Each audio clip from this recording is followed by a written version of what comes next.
like pra me arrebentar mais vídeo. Bom, galera, hoje tô alegre. Mentira, galera, eu não tô em casa, faz 2 horas que meu pai falou que ia vir.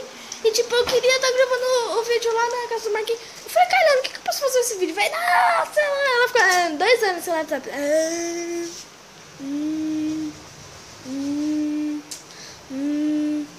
Cheguei até a ficar assim, ó. Encostei aqui assim, ó, nesse negócio aqui mesmo. Cheguei a encostar aqui.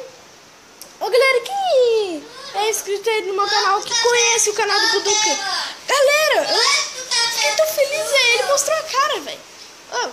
Tipo assim, eu acho que ele poderia ter mostrado a cara que nem nós, assim, pra fazer tanto suspense, né, velho? Os caras já estavam chegando muito ele, porque não mostrava a cara. Se fazer suspense que só com 1 milhão de inscritos.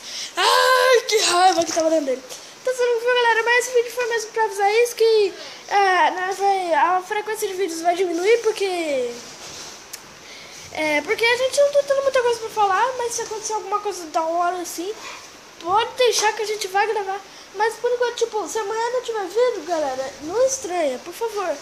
Mas eu vou tentar fazer o máximo pra ter vídeo. Porque, galera, não tá tendo muita coisa pra gente falar, entendeu? Nesses últimos 14 vídeos aí, tinha muita coisa pra gente falar, entendeu? Agora já não tem tanto que nem tinha antes.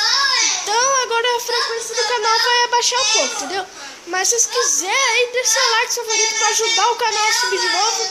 Ali nos comentários, ali embaixo, você pode fazer o canal, ter mais vídeos assim.